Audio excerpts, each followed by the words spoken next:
Hey everybody, welcome back to the channel. HDM here with an updated build for the Elder Scrolls Online. This is the solo 1-bar Stamina Nightblade Brawler build.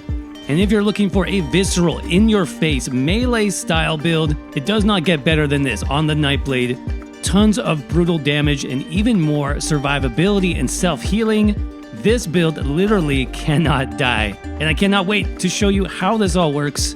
So let's jump right into the video.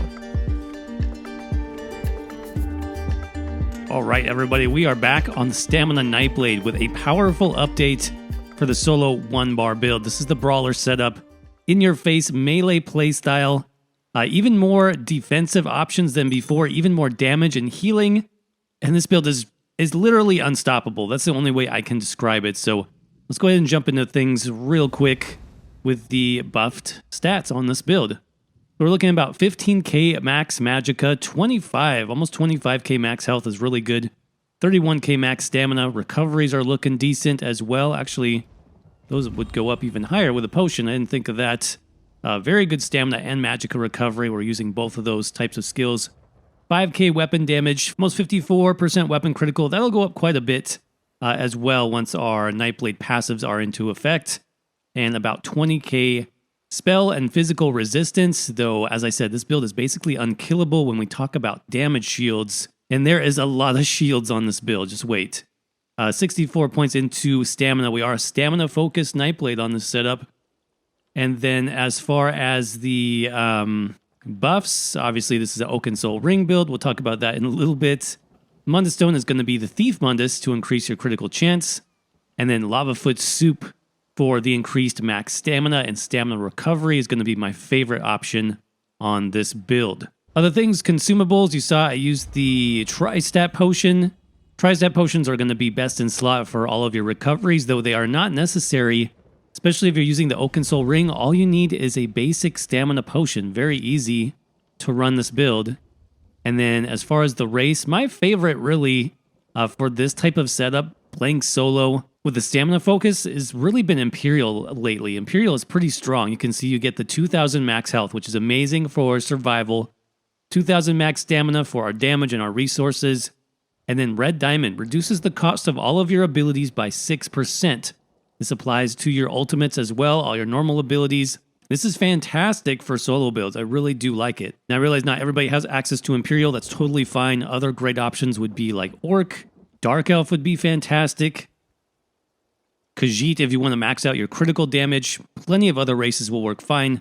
Just my preference for this was Imperial. Now, I think that covers the basics as far as the setup. Yep, let's jump into the sets. Talking about first, why not the Oaken Soul Ring?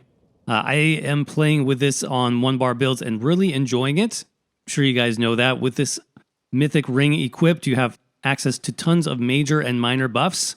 The most important are like Major Brutality, Major Savagery, Major Resolve. Those give us our main damage buff, our main critical chance buff, our main armor buff. So it's very easy to play on this setup with minimal buffs that you need to worry about.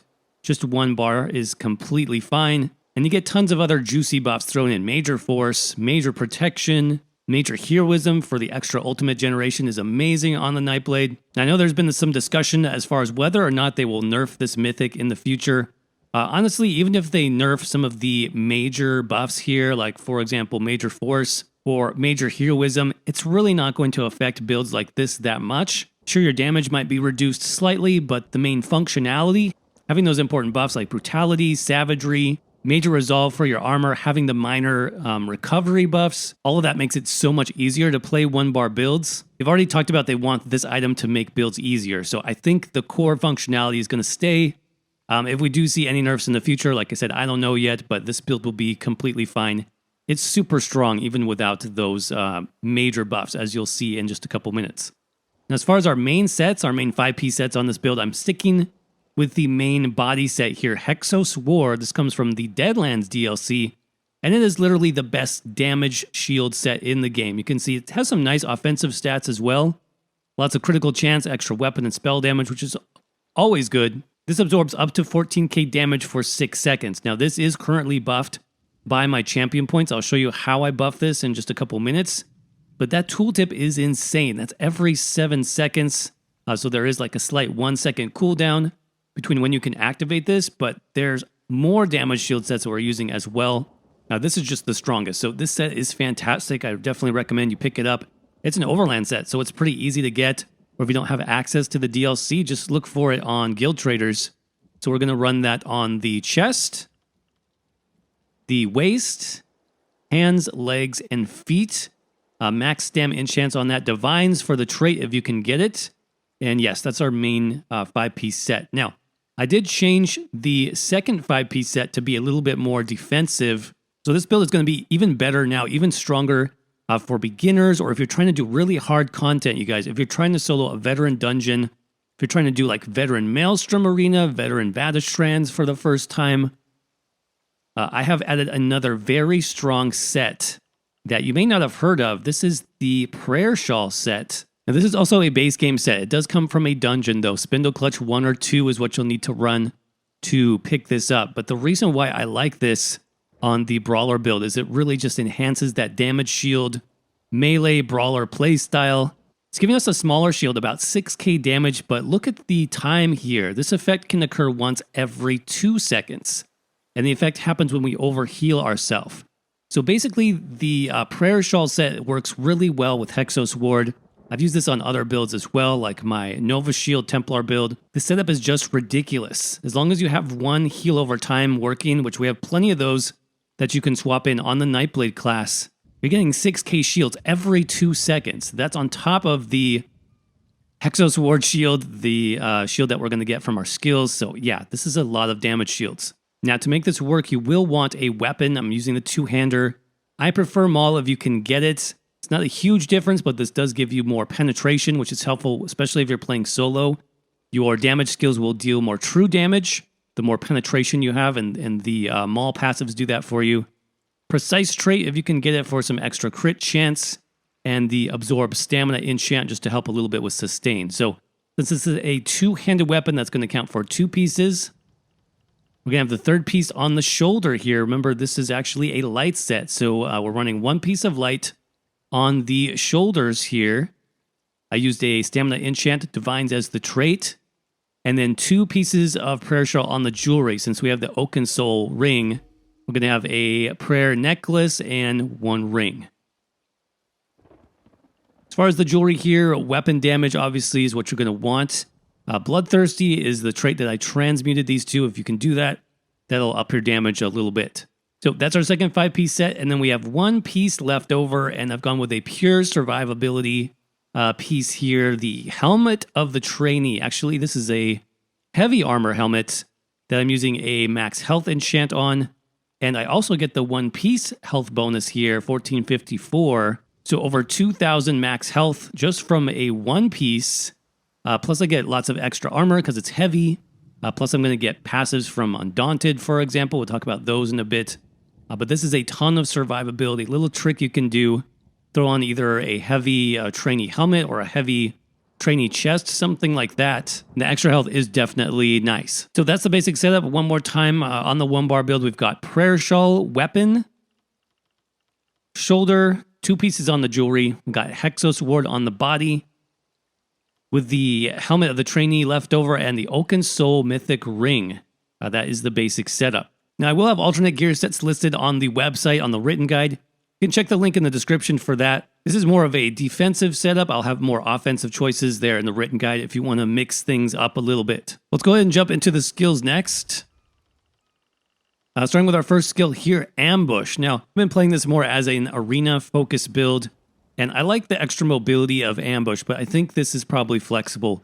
This is a teleport skill. It teleports you directly to the target, gives you some nice buffs and debuffs. This actually gives you minor berserk now in the High Isle chapter, as well as empower, as well as minor vulnerability. So 3 total effects from this 1 skill, plus some nice passives from assassination. You really can't go wrong with this one. But like I said, that is flexible. So that is the second skill here from the assassination skill line. If you wanted a little bit more of a standard damage skill, you could do something like Killer's Blade instead. For a single target execute, you could even use Reverse Slice from the 2-handed skill line for an AoE execute. Now next up is a skill I definitely recommend, and that is Carve from the 2-handed skill line. This is going to be our other damage shield. So about 7,500 damage shield for 6 seconds. Plus this stacks massive bleed damage. You can do this multiple times to increase the duration. So it's very easy just to manage this in a rotation. I really do like this. And I find the extra damage is nice. Now you can use the Brawler morph. The other morph is going to give you even more of a shield that's more powerful against multiple enemies. So you have some options there for sure. Next up is Swallow Soul. Now you may have been wondering how I get the overhealing. Because if we're going to run Prayer Shawl, you can see on the tooltip here, whenever you overheal yourself or an ally, you grant the damage shield. So we need overhealing, which is basically we're at full health and we need a heal over time effect active. So a really easy way to do that, Swallow Soul from the Siphoning skill line. This is actually a 10-second heal over time. Does magic damage, but this is going to scale with our highest offensive stats, so it does good damage at range, in fact. And this is the heal over time that's going to proc our Prayer Shawl set, making us basically, unkillable, stacking those multiple shields and giving us a heal over time. In case anything does break through, we're going to heal back to full very quickly. So that's our only Magicka ability on the 1-bar setup. I love this. It's so powerful in combination with our other sets and abilities, so definitely try that out. Then we got our main DPS skill, Surprise Attack. That's going to be from the Shadow skill line. Just good single target damage. This can stun enemies, set them off balance. Very good spammable. And then our final normal ability is going to be Relentless Focus from the Assassination skill line. Stacking this gives you bonus weapon and spell damage, plus a nice burst of damage, a little burst heal as well. So you can save onto this proc if you don't want to use it right away, or you can just use it as soon as it's ready once you get the 5 lighter attacks in. Definitely helps increase your DPS when you weave this in. Now finally, our ultimate is going to be Incapacitating Strike. Remember that this buffs your damage to a target by 20% for 6 seconds. So really, if you are going to fire off a Relentless Focus, it'd be better to wait until you hit your Incap Strike, get your 20% bonus damage, then fire off Relentless Focus, or even do Incap Strike into Ambush to debuff them, then do the bow proc. So we'll talk about that in a second as we look at the rotation. All right, so as far as buffs, it's really easy. You don't even need your potion. You can just kind of reserve that. If you start to get low on your sustain, just buff your Relentless Focus, and you're good to go. I'm going to lead with the Swallow Soul ability. That's going to proc our Prayer Shawl shield. And then we'll do Ambush into Carve and then some DPS.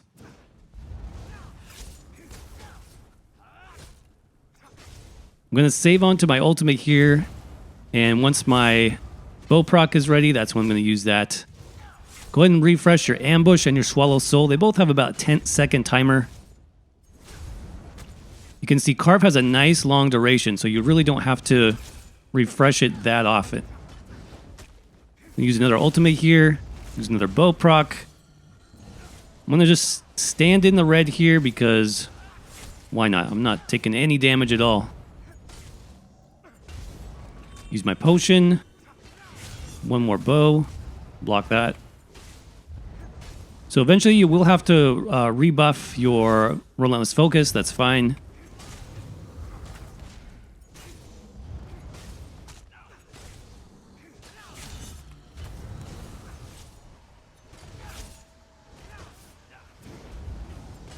Redo our dots and our heals. And there you go. So as you can see, I did not take any damage there, even though I was stunned several times. The overlapping shields from Prayer Shawl, from Hexos, and from Carve do an amazing job. Very easy to survive on the setup with the extra healing. Now, as far as what passives you need, we talked about these a little bit already. The main ones in Assassination is going to be Executioner. You'll want this for the sustain. This is especially good when going through a dungeon and killing enemies quickly. Get lots of Magicka and stamina back this way. Pressure points, we talked about the bonus weapon and spell critical that Nightblades have access to. So the more assassination skills you have slotted, the more crit chance goes up. Very good. Make sure you get this. And then Hemorrhage does give you 10% bonus critical damage, which is very good as well. Minor Savagery, that's unique to the Nightblade. So great for the Stamina Nightblade since that does raise our weapon crit even higher. Now, Shadow passives, what's good here? Definitely Refreshing Shadows. That'd probably be the main one. that I would get first. This increases all of your recoveries by 15%. That's huge. Shadow Barrier is good if you don't have the Oaken Soul Ring. This gives you major resolve for free, as long as you're using a shadow ability, which we are with surprise attack. So you will want to make sure to pick that up. And then Dark Vigor, just some extra health. That's not bad. Under Siphoning, make sure you pick up all of these guys. Catalyst is great for the ultimate generation. Magicka Flood for the extra Magicka pool. Siphoner for some extra healing. And then even more ultimate generation from Transfer. We'll be getting that by using our Swallow Soul ability. Now, as far as weapon passives, yes, pick up all your two-handed passives. That's all you'll need on the 1-bar setup. The main passives you want for armor is medium armor. We're using 5 pieces of medium, so Dexterity, that's going to increase your critical damage. Windwalker, giving you the extra stamina recovery and cost reduction. That's going to be very helpful. And then, of course, Agility for some extra weapon and spell damage. In terms of like guild passes, we're actually not using any guild skills on the simple 1-bar version, so you can kind of ignore these if you need to, except for Undaunted. Now, talked about the armor setup earlier. If you're using 5 medium, 1 heavy, 1 light, which is how I set this up, 6% bonus resources, which is really, really good, especially for a solo build. Take advantage of that if you can. And then, of course, your racial skills, alchemy, medicinal use. That'll make those potions last a little bit longer. All right, let's jump quickly into champion points, see what we got going here. As usual, I will have in the written guide 300, 600, 900, and 1200 CP point breakdowns. So anywhere that you are in the CP ranks, you should have something helpful there for you. But as far as the green tree, I usually keep these the same for a solo build. My preferences are Steed's Blessing, Treasure Hunter, Rationer, and Liquid Efficiency. On the blue tree, I'm really focused more on single target damage, so Deadly Aim is going to help with that. Mastered Arms. I did pick up the new Wrathful Strikes. This did see a slight buff in the High Isle chapter, so it's worth trying out. And the last slotted star is going to be Fighting Finesse for the extra critical damage and critical healing. And then finally for the red tree, I would get as soon as possible, since this is like a damage shield focus build, the Bastion CP star. This is going to increase those shields by up to 15%. It's a little hard to get this, so you can start either here or down here. Work your way to Hero's Vigor, pick that up. You will have to spend at least 10 points in Shield Master, even though you're not slotting this. You do need to spend some points here to unlock Bastion, so just keep that in mind. And then I would max that out. In addition to that, you can pick up Bloody Renewal for the extra stamina, Sustain, and then Balanced Vitality for the health, especially if you're playing solo, along with Fortified for the armor. If you're not playing solo, if you want to put this in a group, you could swap Balanced Vitality for something like Rejuvenation, boost your recovery a little bit more. But that's the basic setup. Again, if you want to see all the details, everything written out, check out the link in the description for the full written guide. Last but not least, if you are curious about the outfit style on this character, this is actually a costume, I believe. Yep, that's the Arena Gladiator costume.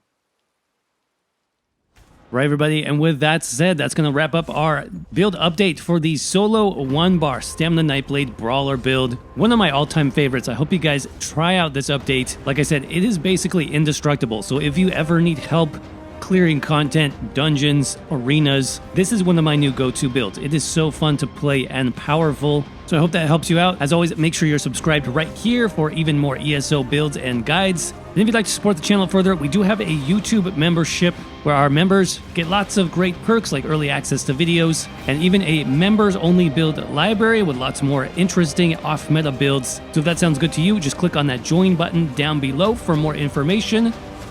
And as always, thank you all so much for watching. I hope you're doing well. Stay safe out there, and I will see you around in the next video.